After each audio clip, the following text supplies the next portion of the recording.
O agro vive momentos de grande instabilidade com o clima e de consumo consciente. A agricultura regenerativa chega para mudar os manejos e inserir práticas simples, mas de grande importância para a humanidade.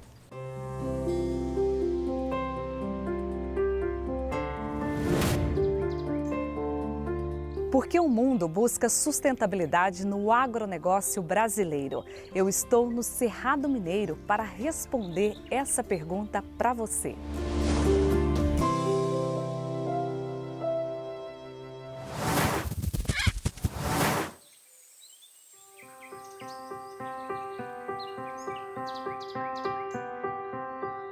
A agricultura ela é responsável por 30% das emissões de carbono. E isso gera impacto no meio ambiente. Por isso, o mundo está tão preocupado com a sustentabilidade.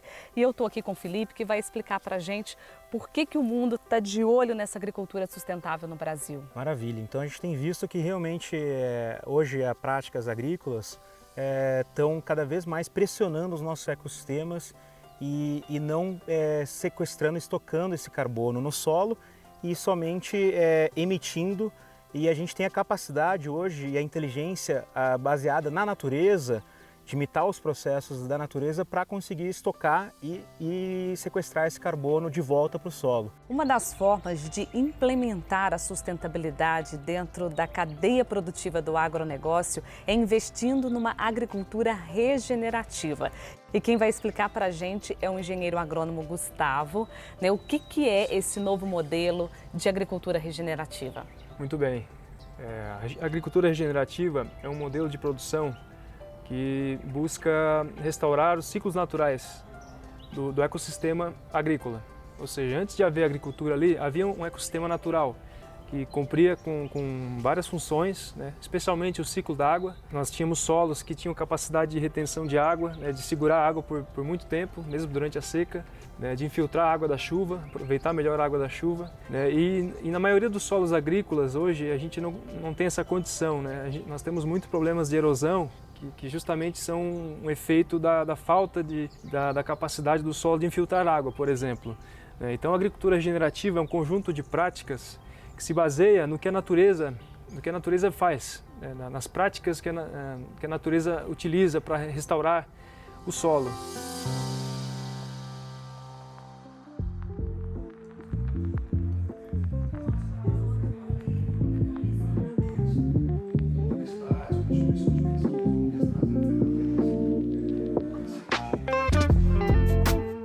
Eu estou aqui agora com a Lucimar, que abriu a fazenda para mostrar a agricultura regenerativa. Como é que é esse trabalho, chamar as pessoas para fazer parte desse ciclo? Luísa, tudo que é bom precisa ser compartilhado, principalmente tudo aquilo que vai contribuir com a vida das pessoas, com a segurança alimentar, com o equilíbrio no meio onde nós vivemos, né? Vai contribuir com um futuro melhor.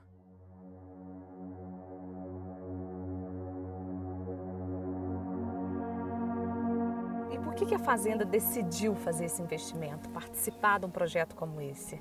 Diante de tudo que nós estamos vendo, né, de fatores climáticos ao extremo, hoje, se a gente parar para analisar, os 4 cantos do mundo têm algum efeito climático drástico acontecendo. Então nós temos que pensar na sustentabilidade do negócio, nós temos que pensar como que nós vamos estar produzindo o alimento daqui a alguns anos. Então, se nada for feito agora, nesse momento urgente, nós estaremos comprometendo o futuro das novas gerações. Você tem que alcançar um equilíbrio, né? Um equilíbrio social, econômico, ambiental. Né? Tem que ser algo que não eleve o custo, que você possa continuar mecanizando, mas de uma forma que também devolva parte da generosidade da natureza.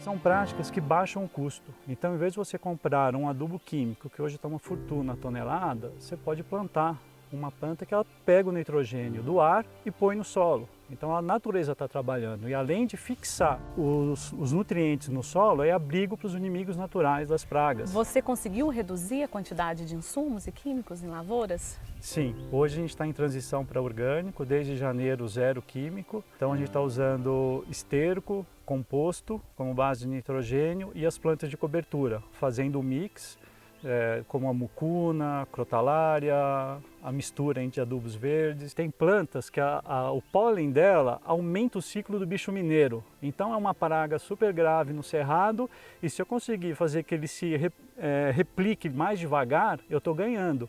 E tem plantas que aceleram o ciclo do crisopídeo, que é o inimigo natural. Então é difícil a gente ver pesquisa assim, e tem. Então isso é uma alta tecnologia.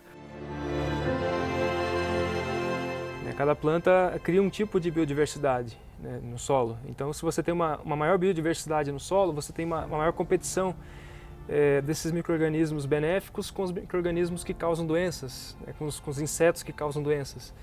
Tem certas plantas que não vão dar muito certo com café. Os citros, por exemplo, com café já não daria. Eles iriam se chocar.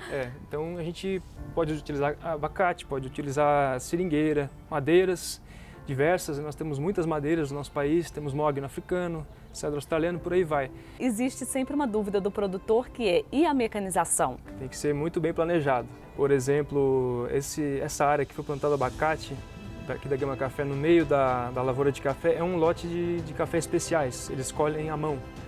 Então, nesse caso, a mecanização não é tão prejudicada. Se for uma área de café que é colhido mecanizado, aí você tem que ver os pontos estratégicos para plantar as árvores. Você pode alargar uma rua, né, a cada 30 metros, digamos, e você plantar uma linha só com árvores. E aí você tem mecanização total. Outra forma é plantar nas curvas de nível e outra forma é plantar em pontos pontos-chave da propriedade, por exemplo, onde tem vento, incidência de vento, né, que o vento prejudica muito a produção, leva a água embora. Você vai ter uma melhoria no microclima, né, a arborização reduz muito os estresses da planta por vento, né, por seca e também pode servir para controlar a geada, por exemplo, né. Tem estudos que mostram que a arborização é eficiente na prevenção à geada, por exemplo, né? Olha só, Gustavo, eu acho muito interessante porque a gente acaba quebrando um certo paradigma e mostrando que a sustentabilidade ela realmente traz resultado, tanto na eficiência social e ambiental e como econômica, na medida em que a gente consegue fazer manejos, em que a gente resgata essa natureza, mas a gente consegue também trazer um equilíbrio, reduzir aí a quantidade de insumos, de agroquímicos e ainda melhorar todo esse ecossistema e fazendo de forma que seja mecanizado também. Tem vários relatórios dos dados climáticos do IPCC que falam sobre como a gente tem, como o ser humano tem contribuído para o aumento das mudanças climáticas, né?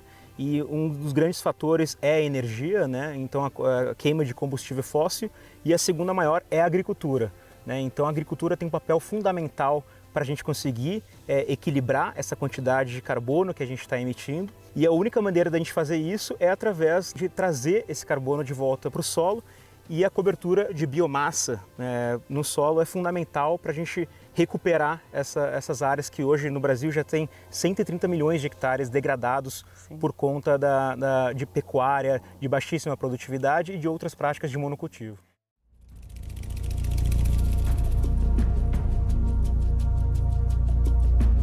Aqui nós temos uma produção de palhada. Aqui tem mais 10 toneladas por hectare de palhada, concentrado na linha do café. Ou seja, aqui nós temos uma ciclagem de nutrientes acontecendo, né? Temos um conforto térmico no solo, mantém umidade no solo, mesmo no período seco. A temperatura do solo é muito menor com a palhada do lado do pé do café, né? Ou seja, se a temperatura do solo é menor, a planta consegue crescer melhor, tem mais umidade. A gente viu uma diferença de 13 graus, né? Enquanto na área de solo coberto estava com 19 graus, enquanto numa área de solo exposto era 32. Então essa cobertura de solo que a gente vê aqui, com essa palhada, ela é uma riquíssima fonte de nutriente, né? Para a gente conseguir usar um fertilizante natural regional, né? E o que acontece, se tendo esse tipo de material como cobertura para o cafezal, você consegue diminuir o custo de insumos agrícolas externos que os agricultores são muito dependentes, né? Então isso você consegue ajudar o agricultor a diminuir o custo dele de produção e você aumenta a rentabilidade por hectare por ter uma produção mais sustentável a longo prazo. A partir de 10 toneladas por hectare já é eficiente para proteger a atividade biológica do solo. Tem várias opções de plantas de cobertura. A braquiária é uma das mais eficientes aqui para o cerrado. Ela cresce bem no solo do cerrado, até tolera seca, por exemplo. Essa daqui a gente está em agosto, foi plantada em fevereiro, que é fora de época. E ela aguentou até agora verde, ou seja, ela estava fazendo fotossíntese, estava trabalhando o solo, né? Agregando o solo. A agricultura regenerativa ela é lucrativa. O primeiro fator é a questão da diminuição de custos de insumos externos, né? Então, ao diminuir o uso de fertilizantes, de pesticidas, dos agroquímicos, você consegue ter uma diminuição desse custo e isso impacta na conta final do produtor. Segundo fator é a questão da diversificação. Então, você sai da perspectiva de monocultivo e você traz outras espécies que possam diversificar essa renda do produtor. O terceiro fator é o pagamento para os serviços ambientais, o PSA, que é a questão do carbono, que a gente consegue acessar crédito de carbono. Como funciona isso? Então, hoje, né, o mercado de carbono tem cada vez mais feitos projetos, principalmente num programa REDD+, para gerar créditos para projetos de reflorestamento. A gente faz um trabalho de monitoramento de emissões de gases de efeito estufa, de carbono, para a gente conseguir ver o quanto de emissão e de sequestro que as propriedades estão emitindo. Através desse monitoramento a gente consegue ter esses dados por hectare e a gente consegue acessar créditos de carbono no mercado como um marketplace da Rabobank, que a gente conseguiu acessar um crédito de $20 por tonelada, né, e o Rabobank comercializou isso para a Microsoft.